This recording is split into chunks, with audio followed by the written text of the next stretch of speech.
Hey everyone! Welcome to Yellow School of Mysteries. My name is Bear. I feel like I just saw you a second ago. It was just a minute ago. I was just talking to you about the mind and stuff. I know. I'm really funny. Anyway, so moving right along. So in the last one, we talked about the mind being like a house. We talk about the many rooms of the mind, that there's things that exist in there that we're not always aware of because our awareness, our consciousness, what we are conscious of, moves about inside the house, right? Like a ghost. And so different things come into our awareness or our consciousness, and then we become aware of them as they enter our mind. So, then we talked about focus. Focus, or concentration, is about keeping your mind, is about keeping your consciousness in one room of the house at a time. So your consciousness isn't being pulled out and going somewhere else. It keeps it on task. And so we talked about how to practice focusing. You know, like I usually do just the pinch. You know, just focusing on my finger. Like use a pen. Focus on a pen. Some people like candles. Anyway, so in this one, we're going to talk about how to strengthen the sacred feminine. How to strengthen the sacred feminine portion of your brain. So a quick recap on the sacred masculine and the sacred feminine. The sacred masculine represents a positive polarity. Excuse me, I am sorry about that. The sacred masculine represents a positive polarity. And by positive polarity, of course, I mean light, much like electricity. Because the positive, negative polarities in the mind function just like an electrical circuit. Exactly like an electrical circuit. And so when we talk about positive and negative polarity, that's what we're talking about. Right? So, we're... where was I? Oh yeah. So the sacred masculine represents a positive polarity, energy pushed out of himself. And he also represents things that are quantifiable on a piece of paper. So he represents logic, he represents numbers, he represents mathematics, science, engineering. You know, if I could write it on a piece of paper, it's the sacred masculine, basically. Because it's quantifiable. I could do 1 + 1 = 2. That is the sacred masculine thought process. The sacred feminine, quick recap, represents negative polarity. Female receives energy into herself, right? Energy into herself. And she represents things that are not knowledge that is not quantifiable on a piece of paper.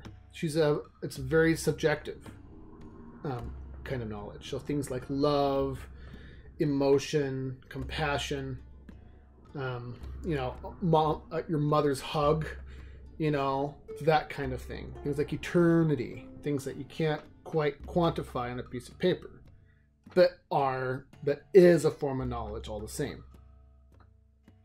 So today, we're going to talk about how to strengthen that particular side of the mind.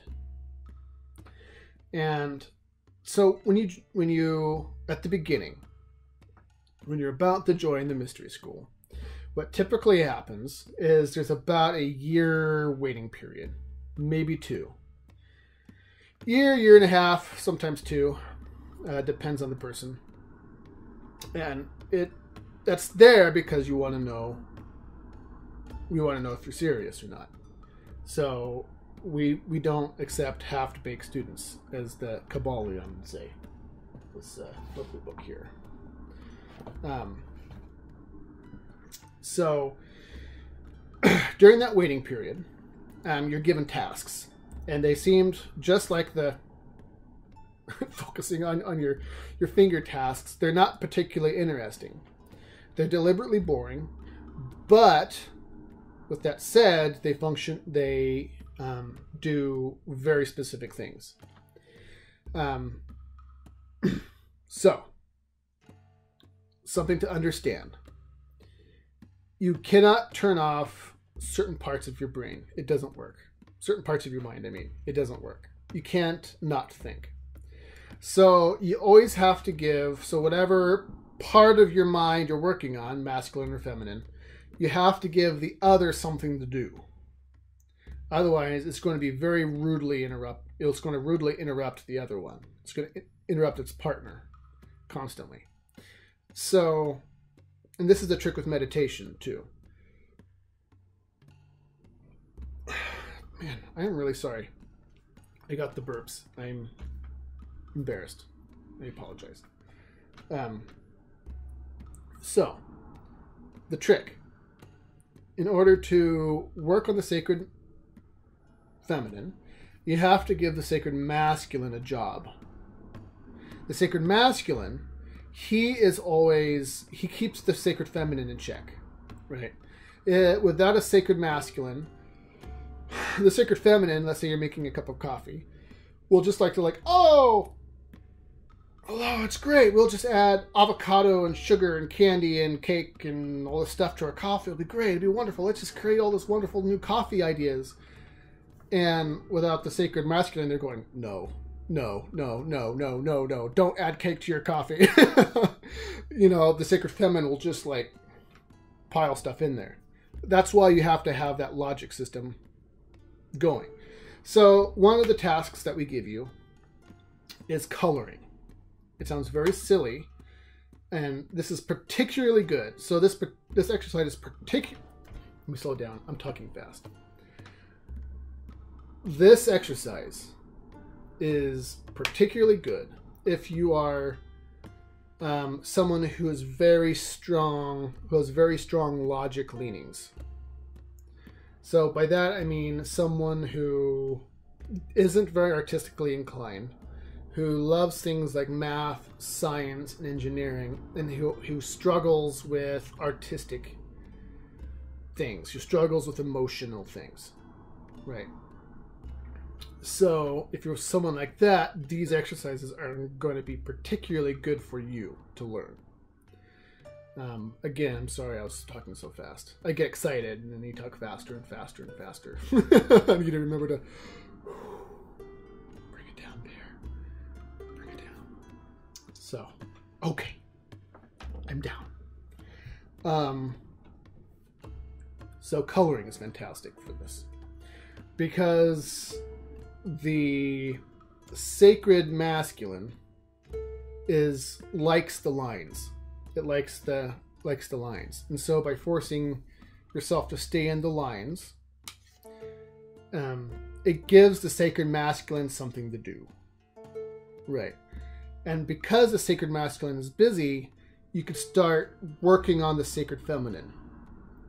And if you're someone who struggles with art in the beginning, and to begin with, and you're someone who has a very logic side of things, this is going to be pretty hard. It's not going to be very interesting, but you have to force yourself to do it anyway. Okay. And what this will do is it starts to work the sacred feminine part, the creative part, the part that says, okay, I need to start, you know what? Blue would look really good with this. Yellow would look really good with this. And you start asking yourself questions. Part of the exercise is asking yourself, what does this color make me feel? What does this design make me feel?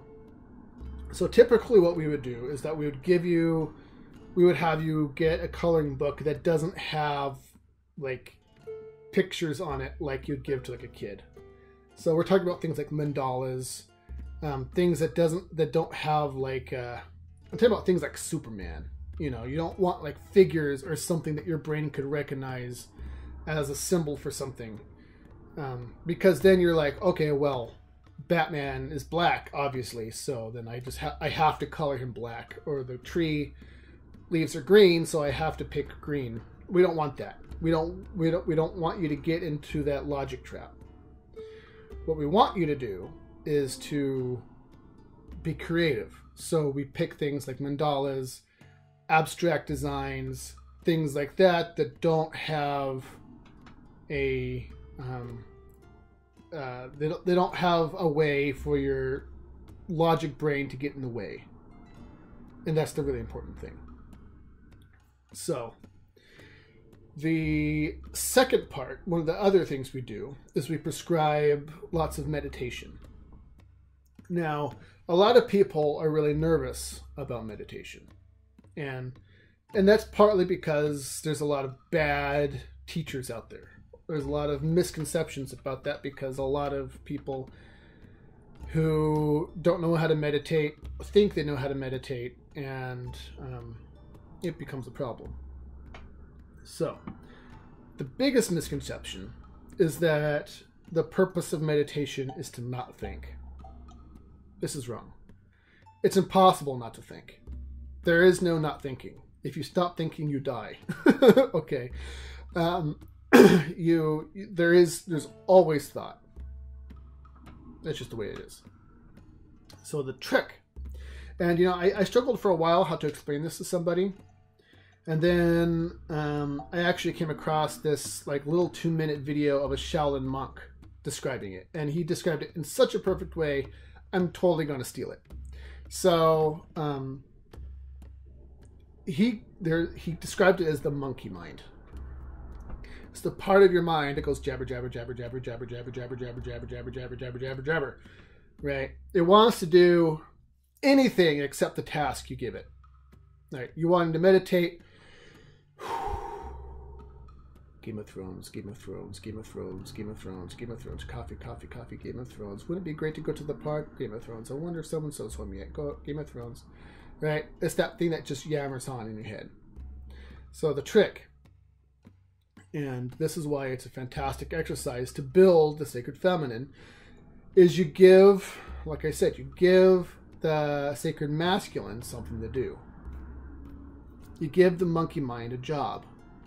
Because if you give into it, you give it a treat, then it's not going to, meditation is useless. So what you do, you just tell the monkey, okay, you have a very important job to do. He goes, okay. You say, just focus on the breath. Just focus on the breath. That's it. Just breathe. Nice deep breaths. You just kind of relax into it, right? I do a lot of meditation in the bathroom. I like the bathroom because I could sit in the tub and I could fill it with water if I want to. But mostly I like it because I could close the door and everything, and it's pitch black in there. There's no light. And so because of that, it's really nice to meditate in there. But everyone has their own jive. So once you have your monkey brain busy, once you have your sacred masculine busy, because he's going to keep interrupting the sacred feminine, right? He's going to keep trying to put constraints on the creative process, and that's not what you want. You want to build up that creative process, especially if, like I said, you're someone who is kind of stuck in the logic side of the brain. And so through meditation, you bring that creative side of things up and start having it work on problems for you. So there's a lot of things you could do through this. So the like some of the first things I have people do is I have them picture in their mind just sitting in a field. That's it. I just picture people just sitting in a field. and you just let your creative brain go with it. What does the ground feel like? What does the trees feel like? What does the smell? What's the smell? Is it windy? Is it cold? Is it warm? Is the sun out? Is there clouds out? Is there a stream nearby? Is there any animals? You know, you just kind of go through this process. And just like when we were dealing with the focus thing, your mind is going to want to wander. It's going to want to go, oh, let's go over here. Nope. Focus on the breath. I'm in the field. Okay. It's going to want to wander. You're just going to have to accept that that's just part of it. So, and as you go, and as you start working on this, it can hold that focus longer and longer and longer. And so it'll want to wander off, just bring it back. And you focus on your breath, in your dark room, laying down where you're comfortable, and you just picture sitting in a field. And that's that. And you start doing things like in the same vein. And that's how you build your sacred feminine. And so there's one, and we also start right off the bat. We start getting you in touch with your feelings. I know that's not everyone's cup of tea, but taking a few minutes every hour or so just to do a mental check-in. What am I feeling right now? And almost like in a third person, like you're just observing yourself. Okay, what am I feeling? Where am I feeling it in my body? Right. Am I feeling anxious, angry, sad, tired, happy? Mix of both. Start identifying your feelings, where they are in your body, and why they're there. Okay. It's very simple stuff. We're not pushing you into something crazy. It's just a very simple exercise of just understanding that they're there and where they come from. It only takes a few minutes. What am I feeling? I'm feeling a little anxious. I'm feeling it right here in my chest. I'm not sure why I'm too anxious. Maybe I had too much caffeine. Maybe I'm too warm. Maybe think I'm in trouble for some reason. I don't know. But that kind of thing, right? So those are some really easy tips, some really basic things to help build the sacred feminine. And those are tasks that we would give you before you are inducted into the mysteries. Both because we want to know you're doing them, and because we want to know you're serious, because they're not particularly interesting, and so a truly serious student won't care that they're not interesting. They're interested in getting stronger, and so they'll do it anyway. And if the student is serious and we could see observable changes in them, then we know that they're a good candidate. All right, so I'm going to hang up on you for a minute. I'm going to film the third one, and then we'll be good. Okay, see you in a minute.